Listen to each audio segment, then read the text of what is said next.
Dr. Debra Kissen is a clinical psychologist and the CEO and founder of Light on Anxiety, a CBT treatment center dedicated to providing practical, evidence-based help for people living with anxiety and related disorders. Dr. Kissen specializes in cognitive behavioral therapy and mindfulness for anxiety, panic, OCD, and intrusive thoughts, and is a co-author of several widely used books, including the Panic Workbook for Teens, Rewire Anxious Brain for Teens, Overcoming Parental Anxiety, and Break Free from Intrusive Thoughts. Just for transparency, I've got a 16-year-old and 18-year-old. I'm not saying this is free therapy, but a lot of the questions I ask will be from a place of, hey, what the hell do I do? Yeah, So as a I have an clinician, 18-year-old, a 17-year-old, and a 14-year-old. So oh it's a lot gosh, you've of got all of it. Yeah. living it all. Yeah. Yeah. So my daughter's just in her first semester away at college. Yeah. So that's changed the dynamic quite a bit. So Alexander is Mhm. the youngest, he's still at home doing his exams. Yeah. Madeline's gone off, and it's yeah, it's all different really. Yeah, it is.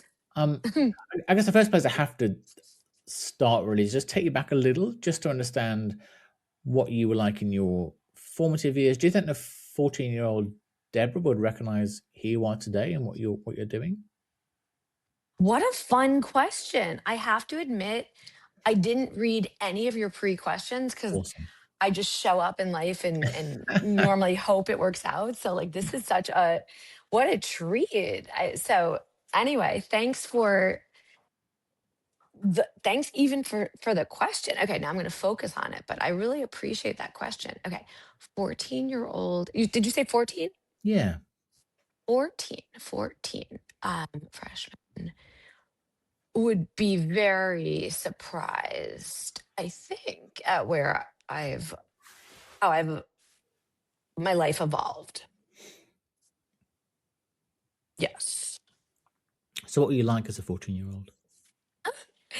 Um, I would say more,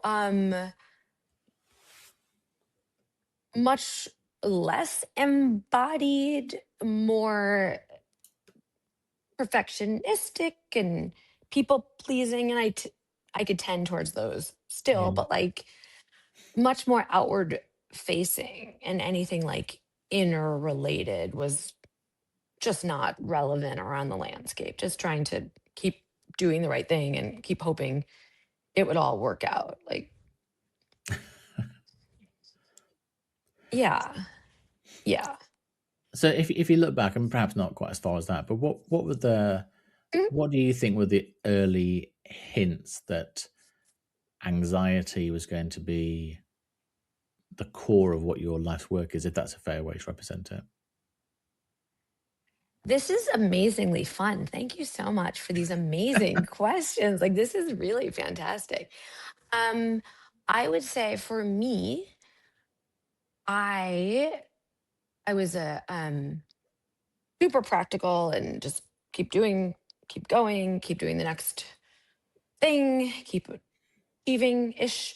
And then I had a panic attack while I was traveling as a maybe like a junior in college. And it was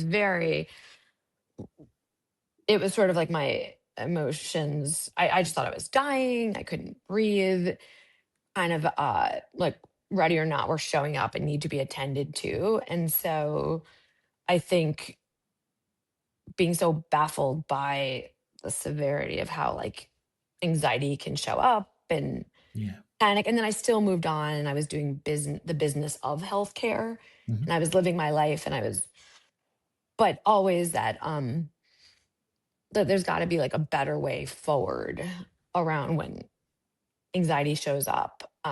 Side note, my father is a psychologist. My stepmother is a psychologist. So Oh my. um yeah, but and like very psychodynamic Mhm. and wonderful in the work that they do, but it always felt very, you could be in therapy forever and it's nice, but what is it really accomplishing? So I think I wanted to do business, like very cause effect. So the fact that I did end up in my own way going into the business of psychology is kind of interesting, because I think the only college class I took was pass fail of psych. Um, it was just too. vague for what I wanted to do, which is funny. Mm. Yeah, it's funny that you sort of look back at where you were and look to where you are now and sort of see what the different elements are that have driven you there, I guess. So Hmm. one thing I always wonder when I talk to people Hmm. in a similar field to you, what would you just your I guess a lot of time you're spent in proximity to other people's anxiety, fears, nervousness, etc. How has that influenced your understanding of what it means to be human? These are big questions. Sorry. No, that's no, these are all great questions. I would say, if anything, I feel more and more inspired and impressed with the human experience. It's because people will ask, like, it must be hard Mm, taking home all of that suffering. And how do you, like, at the end of the day, of all of that, that that's with you, and how do you kind of remove from it? But I just see the work and so much resilience and so much transformation and contact with things that people wouldn't think that they could handle. Like, I'm just so inspired. I feel so lucky to be able to witness human greatness. And that could be somebody coming with suicidal ideation. That could be someone struggling with parts of themselves that they just find absolutely awful, that maybe in theory are very not the best parts of ourselves. And yet, the act of change and pushing forward when we were willing to do it, it's really amazing, actually. mm.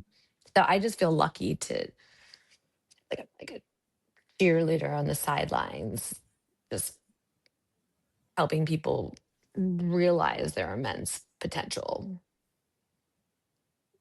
Sounds I kind mean, of hokey, but it's no, God, true. it's not at all. No, and I mentioned at the beginning that you did a lot of great work with and about teens, and I wondered whether or not teens have changed from when you were a teen and further back when I was a teen, or is it that society and social media and smartphones and the internet and all these myriad of things that didn't exist when I was a teenager, how is whether that's influenced teenagers or whether teenagers are the same as they've always been?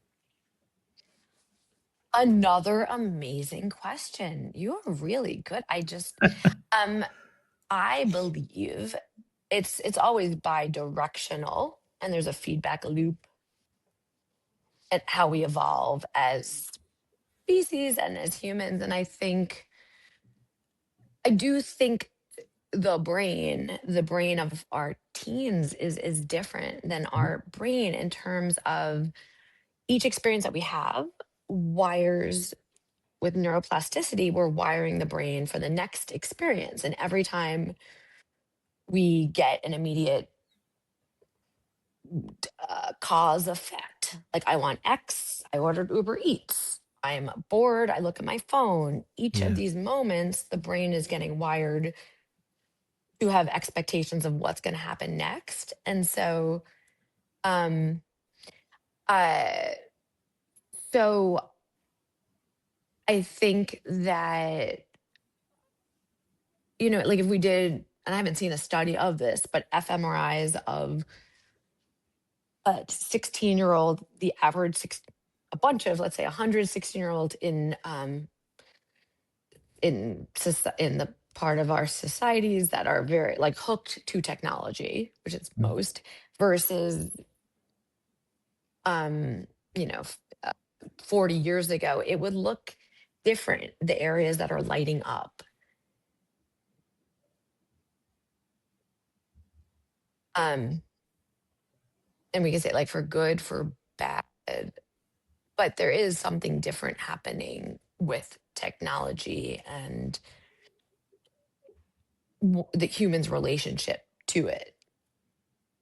That is noteworthy. We all know that.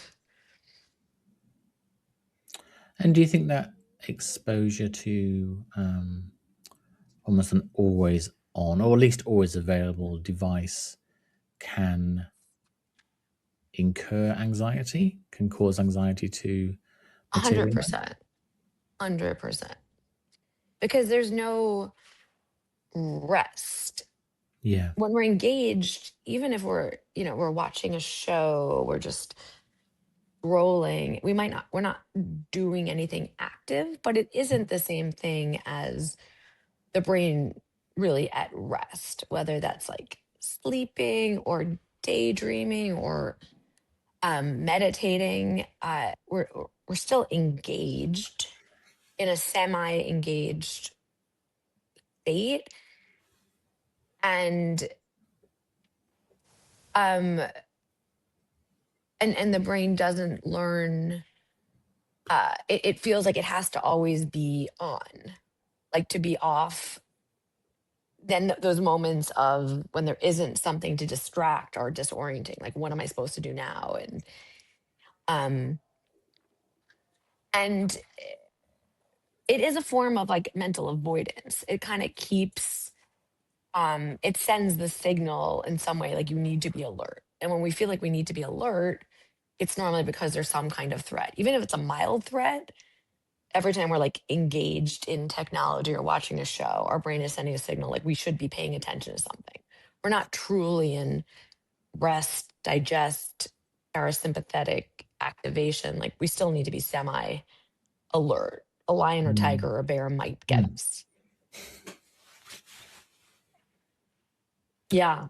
It's funny, isn't it? Because I think one of the challenges we face now is that there's almost a demand for immediacy, so immediate response, immediate gratification, all those things. Whereas it wasn't that long ago that literally you would write a letter to somebody, for heaven's sake, or you would call somebody on a landline. That was the only way to contact somebody. And whereas now, if you text or message a friend or a girlfriend or a boyfriend or whatever, get an immediate response, your mind quickly spirals. Why aren't they responding? Are they talking to somebody else? What, do they not want to talk to me? It's like, my goodness. But we didn't have that need. And is that, do you find that we are driven now towards much, much more, you mentioned Uber Eats, much, much more immediacy? I want everything, I want it now. I think our ability to tolerate uncertainty Hmm. and not knowing, and actually an illusion of control anyway, because just because we know that next text back that they sent us doesn't guarantee, in fact, they don't think we're weird. And just because our colleague emailed us back and now we know the answer to that email doesn't mean we're not going to get fired one day. So it keeps giving us these short-term signals that, like, okay, we're okay, okay, we're okay, and we're not tolerating uncertainty, which, like, we don't, if we're waiting for the letter back or waiting, we just had to really like tolerate that we don't really know, which in reality we don't really know anyway. Yeah. And that's resiliency. Like, it's good to tolerate the fact that, like, we don't know, we don't ultimately have control, and we could live a full life. But we have this illusion now of, as long as I'm like holding so tightly onto the reins of like how are people perceiving me and what's the next thing, then I'm okay. And it's like we're just on a hamster wheel. Mm. So how do you go about helping people perhaps loosen reins and accept that even though you think you experience necessity, you're not, but that isn't a bad thing. Actually, not knowing isn't necessarily a harmful thing. How do you help people let go a little bit? So at Light on Anxiety, we are cognitive behavioral therapy based, CBT. We also Yeah. offer medication and other Mhm. services. But on the therapy side, we do cognitive behavioral therapy. A big component of that is exposure based therapy. So we actively, not just tolerating uh dropping, we'll kind of really identify, okay, that's a mental compulsion that you're engaging in. So we kind of will identify, what is the core fear? Rejection. We kind of break it down so that step one is understanding like what is unfolding. Let's say a person who um is always, all day long, I don't know, checking their kids find my and watching their location and checking their grades, just like wanting to make sure that their kids are okay. Yet they feel continually anxious and worried about their kids with all these things they're trying to do. So maybe like, what is the core fear? Um, Something catastrophically awful will happen to my child. I won't be Yeah. able to handle it. Like life will be permanent suffering. I will just be stuck in hell. Like, Mhm. what is the core fear? And then what are the compulsions or safety behaviors that you're engaging in as a way to try to protect from something? Like, if we could truly protect our children, if we did X, Y, Z for the rest of our life and we could guarantee they would be safe, I don't care how much suffering I'd experience, I would do anything. I would do that in a second. But in the end of the day, all of these things that we're doing are like the illusion of control. They're not actually protecting our kids, and they're actually keeping us more anxious, which is disconnecting us from the very moments we want to have. So we really identify like, what are the behaviors, compulsions that you're engaging in, checking their technology. Sometimes things are truly healthy, and are they value based? Keep doing them. But are they illusions of control? And identify like, at night checking the lock 3 times. Like, what are you doing? And then we'll do exposures, not just not doing those behaviors, but sometimes we'll do an imaginal exposure of like, you get a call that you didn't look at your phone that day, and then you get a call from the school, your kid never made it to the school, where are they? And then there's an alert out, and then we do imaginal exposures of like facing that Mm. or fear. We do exposures of oh no, the door's unlocked, the door's unlocked. Like, so we're kind of making contact with these fears, and it doesn't mean if the worst thing happened it wouldn't be awful, but it means that's going to be then. And all the things that you're doing to rehearse for future catastrophes aren't helping, but they're actually taking you away from the present. So we're kind of helping to habituate. It's like a scary movie that you watch 1,000 times and it loses its shock factor. Doesn't mean if that thing ever happened, that wouldn't be terrifying. But you're going to have to deal with that if that, God forbid, happens. And it's going to be very different than all the ways you're rehearsing it. So we really actively work with clients on not just conceptually tolerating not being in control, but like playing with dropping the reins. Or we talk about like a tug of war. If your whole life is spent like, oh no, something bad's going to happen to my kids, like, well, I'm going to protect them. Something is, and then your whole life, like, what else are you doing with your arms and legs to live the life you want to have for your loved ones if all you're doing is trying to get the control that in fact we don't have? So we really are active in how we help clients to relinquish. It was a long answer, but No, that's a good that's how answer. we do it. Yeah. No, and it resonates. So I had CBT, probably about 10 years ago, or maybe even longer. And I found the value I found in it was there was some. It felt very it worked for me because it felt very practical. Okay, Hmm. well, so you think this, you think this, you think this, you um, rationalize it this way, you go to this way, you almost get to this endpoint. But what it's like you're saying, well, but what if that is the endpoint? So, oh, okay, it's almost that. Well, what you think might that sort of catastrophizing, what you think is going Right, to be the worst possible outcome, right, actually isn't a bad outcome at all. So you've left the house, you haven't locked the door, but that's going to require somebody to try the door and try and get into the house. With you just right. haven't locked it. That's all. It's in your head. You have, oh my god, I haven't locked the door. Somebody's going to break in. They're going to steal my house. They're going to steal my furniture. They're going to burn the house. That's whoa, whoa, whoa. Just come back. And it's that. Yeah. That's what I found really, really And we call helpful. that the downward arrow, where Hmm, we just, okay. And so what would be so bad about that? And it's not that each level wouldn't be bad, but it's about like, okay, now let's go under that. All right, let's go yeah. under that. And then when you reach that core, like, and then I'll just be suffering alone for infinity. Like, okay, I think we're there. Is there anything else? Yes. I think we're there. Exactly that. Yeah. No, and I used to get there. I said, "My God, someone will break into the house. I'll lose the house. I'll be living on the streets. Lose my family. Right. Staff to get Right. something." Disappointing. And then Everybody there. rationally looking at it is thinking, "What the hell?" But you, Right. you need somebody, a professional, you, to actually sort of say, "No, no, let's just step back and work out what is the Right. likelihood Because of it this happens happening." so fast. It All really you know does. Yeah. is Suddenly you you're on the went street. to bed and Yes. you feel panicky, and you're not thinking that you just had the thought that you're going to be homeless, your kids, Yeah. your disappointment to everyone you love. You just are Yep. thinking like, I feel panic, I got to go Mm. check the door again. Yeah. It is all those thoughts that happen in a microsecond. So Yeah, it's not a case of you don't rashly think, oh, I wonder what happened next. Well, no, right, suddenly you're like, say you're living in despair, and you've been jettisoned off into space and nobody ever hears from you ever again. So, oh, okay. right. And which makes sense. Like, our brains, as much as they are evolving in the wiring of our frontal cortex, they haven't evolved.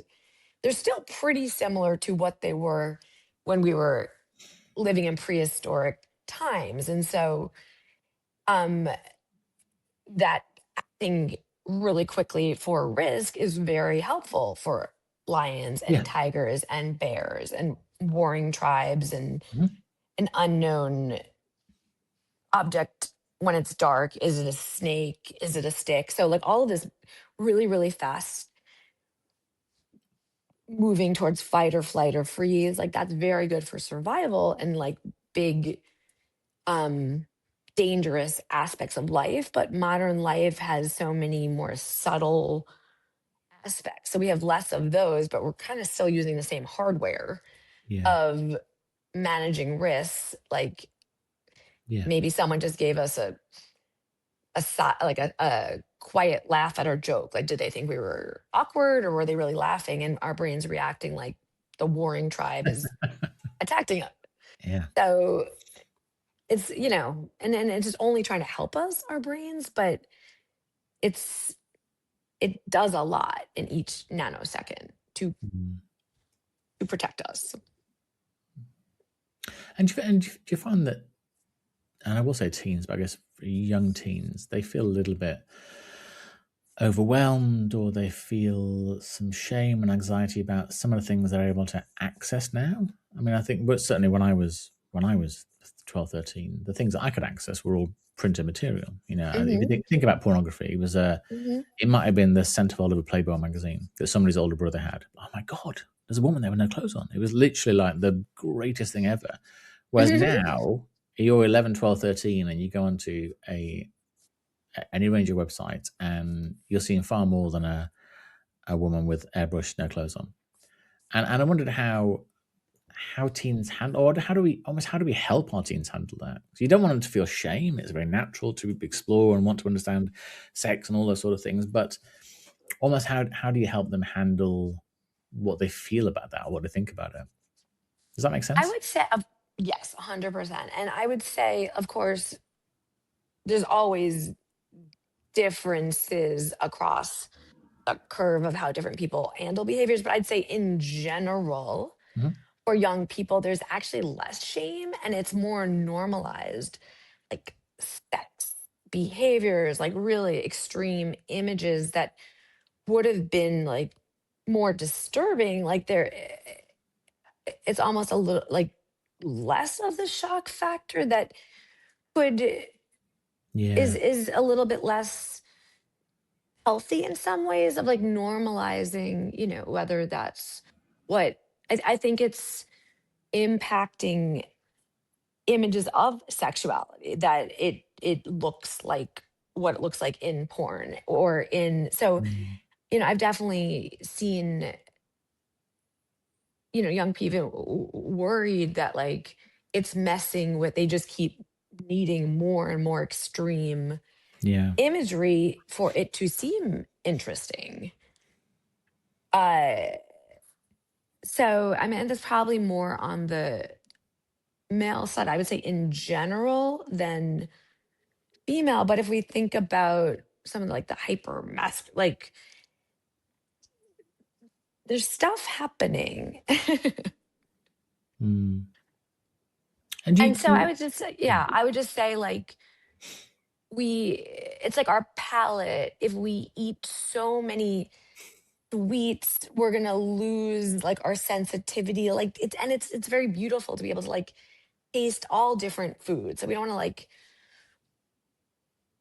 selfishly, to like just eat foods that are like so sweet and instantly satisfying. So, like, I think if people maybe there's a way to educate that, like, in fact, it could be with no shame and nothing puritanical, but like you may decrease your overall enjoyment of sexuality by like feeding it so much extreme Mm, imagery and content. Like it's not going to be as satisfying. So I think that like this education is very good, shame-free education about human brains interacting with technology and all the content that we're bombarded by. mm. Yeah, I always think of sort of a lot of the porn sites, particularly the sort of clip sites. I guess it almost feels they're almost like fast food in a way. That you have Yeah. one burger, next, but you want another burger. You want chicken Yeah. nuggets. You want something else.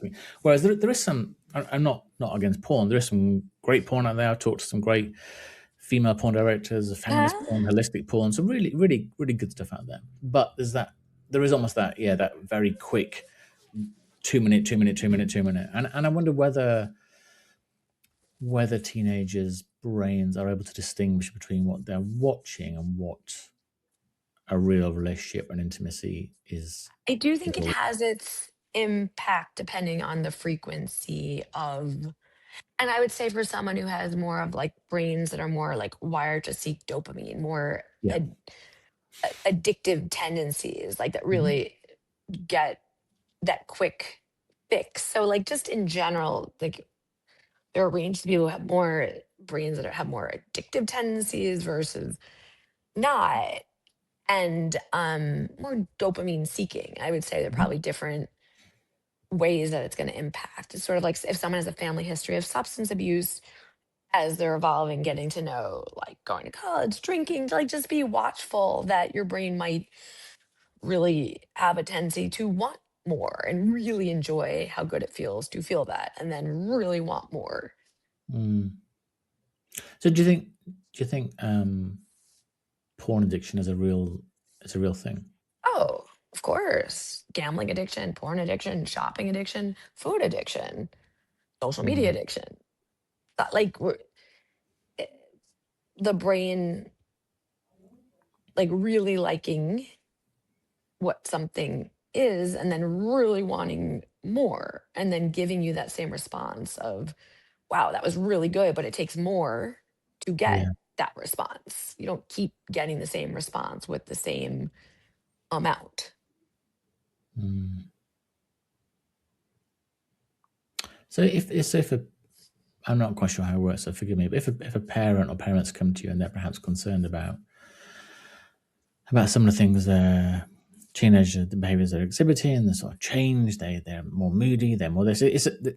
Well, both of us as parents of teenagers, it's hard to know it's hard to know what's normal teenage behavior because 100%. no shit, 100. teenagers are going to be moody 100. versus 100%. what is unusual because often the first time you have a teenager is the first time you've had a teenager, and you can't Right. remember what you were like. So you think, well, is it normal? Yes, they are going to spend Right. more time in their room, more time with their friends, more time Right. with friends, of course. But it's almost how do you know when it's not normal teenage behavior when they've gone a bit that's a bit unusual. How do you sort of Yeah. always reassure parents that no that's okay, or no that would be good to come in and see Johnny or Claire. Yeah. And I would say like not going by your feelings. So step one, the don't do, like they're not being nice to me or they're fighting with me or they're being disrespectful, therefore they have a disorder. Like, like how they Every make us parent, yeah, feel yeah. and therefore like what's wrong with it. But I try to be very behavioral in terms of like starting with how are they doing academically? How are they doing in hobbies, whatever that means to them? How are they doing in relationships, interacting for teens? Like it really should be a time where pack animals of engaging with others, whatever that means, however, and if that means somebody's in like a silent mind troop and that's how there's no form of what it means how you have to engage, but you still need your people, your tribe. Mm, mm, Um, in terms of like just basic health, like are they substance abuse? Like are they driving into trees? Are they stealing your money to buy? Like let's just start with facts yes, first. yeah. And then from there, assess like functioning or not functioning. And then from there, it's also about the teens in engage the teens intrinsic motivation. So sometimes there's just a teen who's actually functioning great, they're like fine with the parents, but they really want, even if there's not, they don't meet criteria for disorder, like they want to talk to somebody, they're struggling with Yeah. meaning making, and that's great because there's no time too early to get tools in your toolbox. But when the challenge is when there's no intrinsic motivation, the teen thinks they're fine. The only problem is that you're really annoying and life is annoying. What do you do when you're accountable for this life, yet you are not in control of this life? And then you just have to slow it down and start to ease through the data and try to, and it's hard because it's such an emotional experience Mm. of all you want to do to protect and make right for your child. So it's really hard. No, and yeah, absolutely. Having lived and been living through it now, it's very interesting. You obviously you have siblings that are same house, same genetics, Right. same school, and they're like, Right. well, she wasn't like that. He wasn't like that. Right. It's His like I brother can't wasn't like fully that. blame myself because Yeah. this one doesn't, like, if it were Mm. really all my fault, like, Mm. I'm making up a number here, but I'd say it's like 85% just like the genetic like there's so much, like we have what we can do to help shape, encourage, Mhm. reinforce. There's a lane, but it's not nearly as big as everything else that Yeah. they come with. So Mm. in order to let parents off the hook somewhat, like, we can coach and inspire and guide, and they're coming with who they are from the out of the gate. Yeah. And I think it's probably a truism that, yeah, certainly when my daughter turned 13, she suddenly realized that I didn't know anything at all. Mhm. Dad doesn't know anything. Now she's 18. She's like, yeah, yeah, maybe you've learned quite a lot, or maybe you knew something after all. Mhm. They generally they will come back, and I'm not sure. I guess it's almost a good thing when somebody comes to see you or another professional, and actually, well, the diagnosis is they're a teenager. It's almost okay. You know what to do with that, but it's okay. Well, then that's on a spectrum of normal, really. And we Um, do one of our books, Rewire Your Anxious Brain. And mm, so it's a book specifically for parents about kind of the brain on parenting and just like how hard it is to love so much and want to do so much. mm, Yet in reality, we can't really control very much. And it's really a setup for a lot of suffering, a lot of love, but a lot of suffering. yeah, So kind of just even understanding what is unfolding. So we do a lot of parent mm, coaching or parent work of at least what can you do? Are there ways you could change up the environment, maybe change some of the accommodating, using the tools that you can use, and then also knowing when dropping the rope, when like the number of the devastation I see of parenting struggles and teens around screen time and taking away their phone. I had a yeah, client who came in with like a broken arm where trying to like get the phone away from the kid. One time, another person like DCSF was called because a kid told her counselor that mom pushed me, but in reality, mom was just trying to like, you need to go. And it's just so sad. Some of the power struggles that have evolved of parents being told, which mm, is true. I just spend 10 minutes talking about like the brain on technology. Like, this is so dangerous. Wait till you're eight, wait till eighth grade, all these things that we're supposed to do. And then like the guilt and the how hard it's really, I think I've never been a parent in a different era, maybe in another life, but like for someone, if someone has like a grandparent, like just Good old discipline. Get the phone away from kid. You know what? Why don't you try grabbing steak from a tiger's mouth and then come back and tell me how was How that that for went. you? Like it's Yeah. easy to judge. It is Mm. hard to be a modern day parent. And if at the end of the day you've eroded this whole relationship where now they don't even feel like it's safe to talk to you, Yeah. to come to you, it, it's a hard time to be a parent. I hope I'm not making people feel hopeless because it's not hopeless. It's not, and as a parent as well. And I think one of the things that I found very interesting is when my kids went to high school, all the classes have a sort of class WhatsApp group, and if you observe through the WhatsApp group how other parents parent their children, you think, oh my God, your life must be exhausting. Literally, a child's running 1 minute late, 2 minutes late. It's like, I've been tracking him. His tracker hasn't moved for the last 3 minutes. I'm not sure what I've tried to call the school. There's nobody there. I think I Yeah. might just call the police. Like, oh my God, you just, yeah. So watching that is very challenging, really. But I think one of the things that perhaps we've almost taken on the responsibility as parents of stopping our children making mistakes. And I think most of the, and this is going to sound very facile, most of the learnings I've had in life, whether as a teenager, through my career, lots of different things, have been when I've screwed up. Really, I've done it. I've made a mistake. God, that wasn't great. I won't do that again.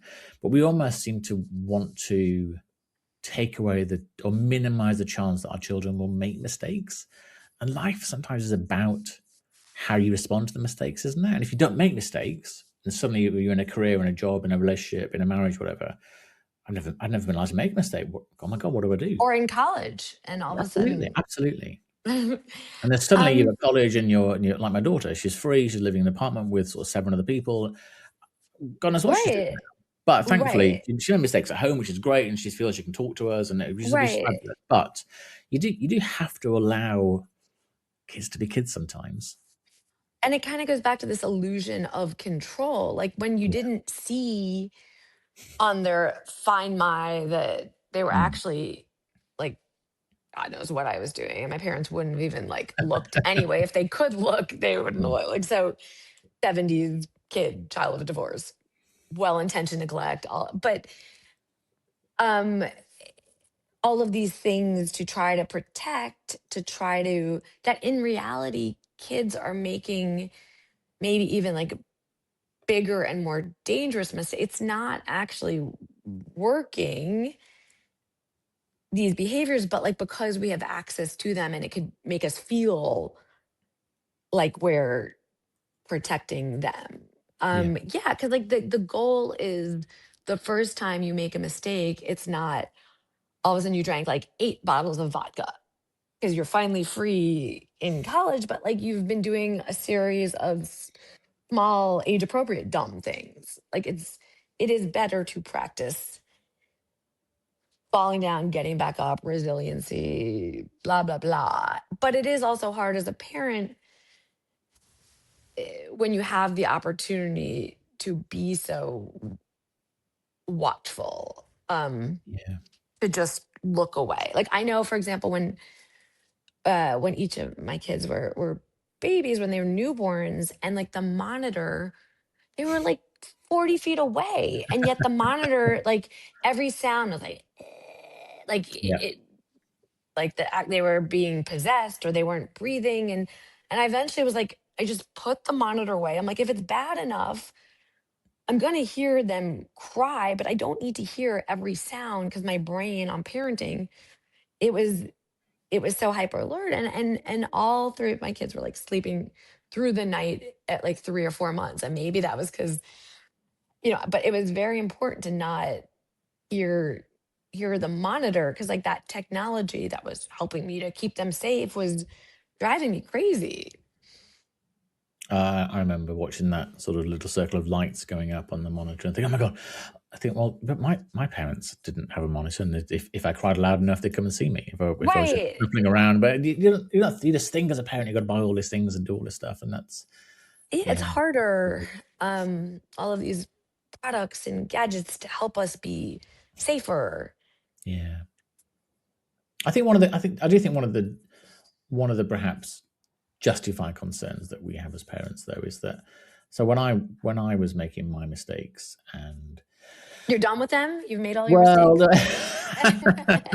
Way when back I when. yeah, thank you. When I was making mistakes that I already made, so Yeah, falling down drunk yeah, and vomiting on the street or running around yeah. with a traffic gun on my head or whatever, the people that were with me saw that, and they might have told somebody else about it, and that was it. Whereas now, the problem with social media, smartphones, whatever, everything you do can potentially be seen by anybody anytime. I think that's one of the concerns I think parents have is that bloody hell that the mistakes they make are potentially visible to whoever, whereas they certainly weren't when I was that age.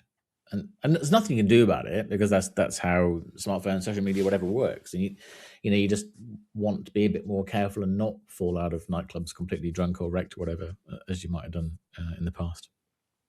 Yeah, and I think kids are aware of, like, the permanent footprint of their social media. I'd say, like, 5 years ago, I mean, some are still doing very stupid things and typing stupid things, um but yeah, it is much more visible. The stupid things that we do are seen by millions and millions versus 30 people. At the same time, I think because all humans are making so many stupid mistakes, like the next person's stupid mistake will come so much more quickly that I'm just thinking like in high school, some of the like things that like, wow, that person Yeah, did that. That might have stuck around for like 2 months, but now 5 hours later, someone else maybe did something even. that's. So I wonder Yeah. if like the refresh of stupidity is more quickly. Oh no, absolutely. There's it's yeah, life just refreshes. Like, well, what's the next stupid Yeah, thing? Like, I'm bored of it like now. But yeah, it could linger for a while when I was yeah. growing up.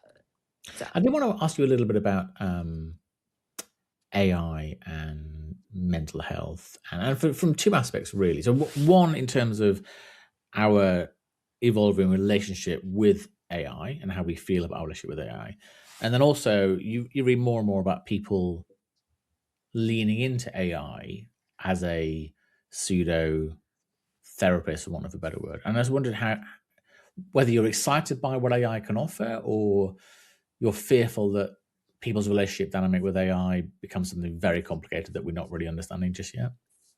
both. Okay. Um, I think, I mean, its potential to help us to organize and be more effective. I mean, it would be beautiful with then we could work 30-hour work weeks. I It would know. be nice if like there were some structure so that like with this more effectiveness we could live better, which I don't necessarily feel optimistic about that, but like that would be nice because there's a lot of I think components that could really help us do some less of this stuff could Mm. help it could help us. And then I'd say in terms of human relationships you most want to be, it is everything. It's kind of like porn, this unrealistic expectation of what, so if it's shaping. I think it potentially it always gives you what you want as opposed to what you need, right? And it will always try and if you're using ChatGPT or Claude or whatever, it will always please you. Even if you sort of say no, please give me a very detailed critique, it'll say, oh, what a wonderful question, that's amazing, thank you to ask me. Oh, you're so wise. Oh my god, it's just exhausting. But yeah. And it's scary because I'll have moments like using it like I'm so smart. Like it's like wow, like it can't be this appreciative of like I know other people have AI psychosis, but like I think it's really impressed with me. Like I'm like stop it. Like it's scary and even like don't I need you to like point out what is wrong. It is uncomfortable because our brains really want to be appreciated and to be attended to and to be seen. It's like the perfect parent that none of us really have and then we're not really supposed to Mm. have. And then every other human relationship we're like we're not getting that because that's not how it works. Like it's not supposed to work like that. Like every meal doesn't taste like McDonald's. Like it's all this like fast food. It's a fast food Mm. interaction. So it's almost ironic where we have the ability to be able to connect, as we were just saying, with anybody, anytime, anywhere in the world. But lots of research suggests we have what might be defined almost as a loneliness epidemic. And I wondered how, well, first of all, whether you agree with that, and then secondly, what do we do about that? How do we get back to being better at in real life connections? Yeah. Yes, I agree Yeah. with it. We, technology, we're able to, we don't have to go to the market to chat with people. We don't have to go, we could do so many things without actually having to engage with others. Mm. Families are more separated. So yes, they're people are lonely, yet they're also afraid of engaging and they're hesitant and it's exhausting. And I think what we do about it is like this things like just connecting, opening up to other, whether that's when you're getting a coffee and just really taking a moment to just like feel yourself in interaction with this another person and like looking up and just like that exchange feeds our need for social connection. Like it it's just about like taking a moment to choose to open up and like share your energy with another person and receive them in like bite-sized moments and then picking like a spiritual endeavor, taking a class, like just opening up, like going to a concert and feeling other people's energy, like different behaviors to move from it just be yourself in isolation to you in interaction with others and feeling just sort of the like how good it feels to not be like on your own island, even if it's hard to do these things. And it does feel good to be with other people. If anybody listening thinks about what's been the best things that's happened in the last sort of year or so, very very few of those moments will be spent on your own on your phone. Most of them will be with friends, with loved ones, with strangers, with whatever. This just being with somebody has something about the energy that we share with each other that actually makes it just feel so different. Yeah, I love that. That's such a great, like, really pause, whoever's listening, and like ask yourself that. What came to mind for you?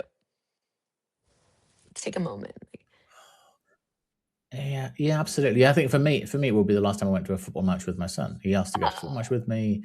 So, gosh, 16. Gosh, he's a bit old to go with me now, but we had a great time. And it was a fabulous time. We didn't look at our phones once. We just watched this terrible football game, ate some terrible food at half time, and then yeah, sort of travelled home in a traffic jam. But it was lovely. Just spend some time together in the car, in the stadium, whatever. It was yeah, it was a lovely experience, really. And then my very final question, and I don't know how how you are with plans and future, etc. But I just wonder what do you have a vision for the next 5 years? Do you know what your next horizon looks like?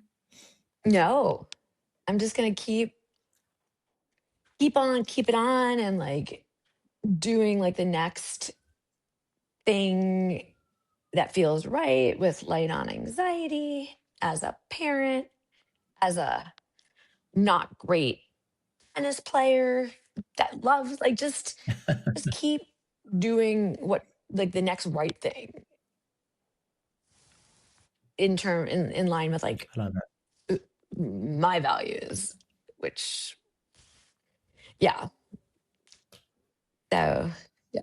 Yeah, and so often we don't give enough credence to doing what Right. feels right. Sometimes we do what we think we're supposed to do, as opposed to what we want to do. And I think you phrase it very well about yeah, doing what Yeah, feels right. just keep like Yeah, moving in the direction of what is important, what allows for definitely. vitality for each person, and just keep moving in that direction and the rest will work out. Perfect. Thank you so much. Thank you for your patience with the. Like you asked such great questions. This was fascinating. I'm just the only reason I do it is because I'm just really interested in what people have done and stuff. So. Oh, thank you so much. And it's You're, beautiful. Yeah. I can't wait to oh, listen to this and listen to your other conversations. And I'll get this out next week, so I'll get it out as soon as I can. I'll let you know. Yeah, wow, you're so, snappy. well, hopefully, as long as the edit doesn't take forever. No pressure. I'm No pressure. sorry. No, All right. Well, stay in I'd touch, like that and very much. I'm so glad to know And you you. as well. Yeah, you take care and enjoy whatever the day brings. Yeah, All right. I will. Okay, you Take too. care. Bye. Bye.